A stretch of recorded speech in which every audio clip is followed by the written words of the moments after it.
السلام عليكم ورحمة الله وبركاته. اليوم بنديره مع بعض الكابتشينو من أول درب القهوة لحد ما نتحصلوا على فنجان من الكابتشينو ولا أروع. عشان نعمل الكابتشينو ده احنا محتاجين أول حاجة هنجيب هنجيب طبق غويط وهنحط فيه ربع كوباية من الكابتشينو. أنا هنا عملت بالكوبايات المعيارية عشان يبقى ثابت معانا. ربع كوباية من الكابتشينو وربعين من السكر وربع من المية السخنة.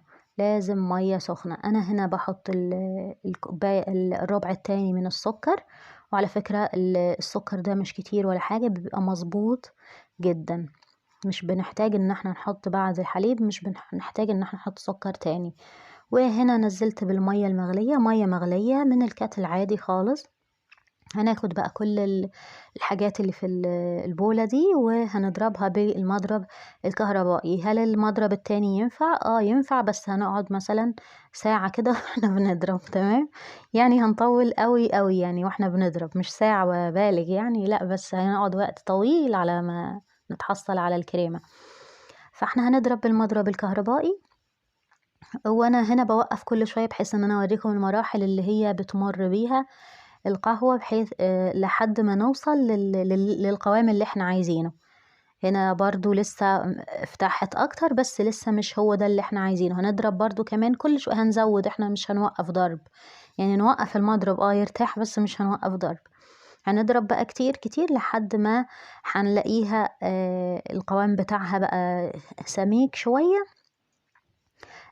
وهنا برضو لسه برضو اهو زي ما انتوا شايفين، لسه برضو هنضرب لحد ما يبقى القوام معانا بالشكل ده. هنجيب بقى شوية مية، يعني بمعدل 3 معالق كبار مية برضو سخنة، وهنحطهم على كام دفعة وهنضرب. نحطه أول شوية وهنضرب برضو، ونكمل بقى الباقي التاني وهنضرب، وهنكمل بقى ضرب لحد ما القوام خلاص بقى يرجع بقى قوام هش كده وكويس. هنوقف المية اللي احنا حطيناها في الاخر دي ليه؟ دي عشان لو في اي بقايا من السكر هي هتقضي عليها وهتدوبها تماما. ومش مش عايزين تحطوها، مفيش اي مشاكل، بس الافضل ان انتوا تعملوا زي ما انا عملت بالظبط، وان شاء الله هتكون النتيجة مرضية يعني بالنسبة لكم قوي. احنا هنا خلصنا. هنبدأ بقى نستعملها. القوام بقى ما شاء الله خطير، مش قادرة اوصف لكم. ان شاء الله انتوا هتجربوا بنفسكم وهتكتبوا لي يعني انه الطريقة ممتازة.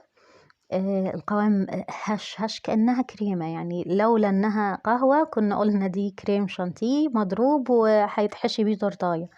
لا وعلى فكرة دي ممكن نعمل بيها حاجات كتير، مش بس ان هو نعمل بيه، مش بس ان احنا هنصب لبن ويبقى كابتشينو، لا، حاجات كتير بتدخل في حاجات كتير.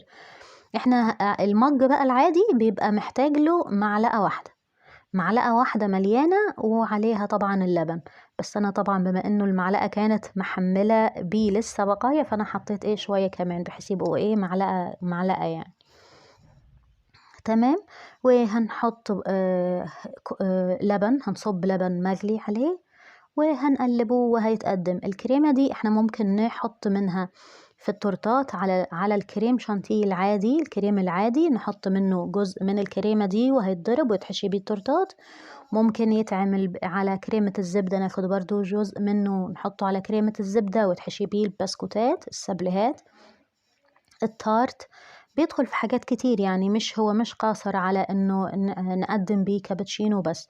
اتمنى الكابتشينو ده يعجبكم. نفسي بجد والله، نفسي ادوقه لكم يعني يعني اكيد ناس كتير بيعملوه، بس يعني مشهور يعني في ليبيا قوي ان هو بيتقدم دايما، يعني دايما بعد العصر بالليل في الصبح لازم ده موجود يعني.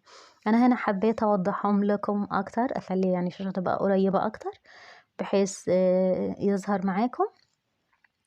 وبكده هنكون خلصنا. اللي فاضل بس ان احنا انا ان احنا هنحفظه في علبة. انا نفسي والله بجد تشوفوا القوام بتاعه، خطير خطير خطير. والريحة طبعا ريحة القهوة خطيرة. هناخد بقى كل المقدار ده ونحطه في أي علبة عندنا، ونحطه في الفريز، ما نحطوش في التلاجة.